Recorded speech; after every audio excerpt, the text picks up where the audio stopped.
அனைவருக்கும் வணக்கம். சற்று முன் நகைக்கடன் வாங்குபவர்களுக்கு முக்கியமான ஒரு அப்டேட் வெளியாகியுள்ளது. ரிசர்வ் வங்கி வெளியிட்டுள்ள புதிய வழிகாட்டுதல்களின்படி நகைக்கடன் தொடர்பான பல நடைமுறைகளில் மாற்றங்கள் முன்மொழியப்பட்டுள்ளதாக தகவல் வெளியாகியுள்ளது. அந்த முக்கிய அம்சங்கள் என்ன என்பது பற்றிய விரிவான விளக்கத்தை இவ்வீடியோவில் காணலாம். வீடியோவை கடைசி வரை ஸ்கிப் செய்யாமல் பார்க்கவும். நமது சேனலை முதல் முறையாக பார்ப்பவராக இருப்பின் சேனலை சப்ஸ்கிரைப் செய்து கொள்ளுங்கள். பக்கத்தில் உள்ள பெல் ஐக்கனையுமே கிளிக் செய்து கொள்ளுங்கள். அப்பொழுதுதான் அரசு தரப்பிலிருந்து வரும் முக்கியமான அறிவிப்புகள், சலுகைகள், இலவசங்கள் உடனுக்குடன் உங்களுக்கு நோட்டிபிகேஷனாக வரும். இந்த வீடியோவிற்கு மறக்காமல் லைக் செய்து விடுங்கள். வாங்க வீடியோக்குள்ள போகலாம். முதலாவதாக நகைக்கடனில் இஎம்ஐ வசதியை அறிமுகப்படுத்துவது குறித்து தகவல் வெளியாகியுள்ளது. இதன்படி கடனை ஒரே தவணையில் அடைப்பதற்கு பதிலாக மாதந்தோறும் அசல் மற்றும் வட்டியை சேர்த்து தவணை முறையில் செலுத்தும் வசதி வழங்கப்படலாம் என்று கூறப்படுகிறது.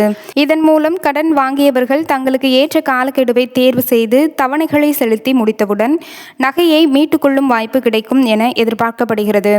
இரண்டாவது முக்கிய அறிவிப்பு, கடன் வழங்கும் மதிப்பீட்டில் சில மாற்றங்கள் தெரிவிக்கப்பட்டுள்ளன. 2 லட்சம் ரூபாய் வரையிலான நகை கடன்களுக்கு தங்கத்தின் மதிப்பில் அதிகபட்சமாக 85% வரை கடன் வழங்கலாம் என்றும், 2 லட்சம் முதல் 5 லட்சம் ரூபாய் வரையிலான கடன்களுக்கு 80% வரை வழங்கலாம் என்றும், 5 லட்சம் ரூபாய்க்கு மேற்பட்ட கடன்களுக்கு 75% வரை மட்டுமே வழங்கப்படும் என்றும் தகவல் வெளியாகியுள்ளது. இது 22 கேரட் தங்க நகைகளுக்கான வழிகாட்டுதலாக கூறப்படுகிறது.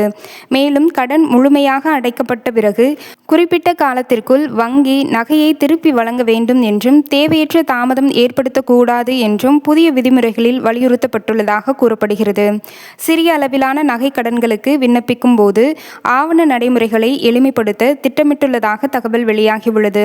குறிப்பாக 2 லட்சம் ரூபாய்க்கு குறைவான கடன்களுக்கு கடுமையான வருமான சான்றிதழ் தேவையில்லாமல் ஆதார் அட்டை, பான் அட்டை போன்ற அடிப்படை ஆவணங்களின் மூலம் கடன் வழங்கும் நடைமுறை பரிசீலனையில் இருப்பதாக கூறப்படுகிறது.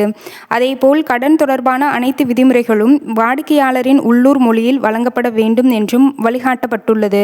தமிழ்நாட்டில் கடன் பெறுபவர்களுக்கு தமிழிலேயே முக்கிய விவரங்கள் வழங்கப்பட வேண்டும் என்பது இதன் நோக்கமாகும். கடனை ஒரே தவணையில் திருப்பி செலுத்தும் புல்லட் ரீபேமெண்ட் முறைக்கு அதிகபட்சமாக 12 மாத காலக்கெடு நிர்ணயிக்கப்படலாம் என்றும் கூறப்படுகிறது.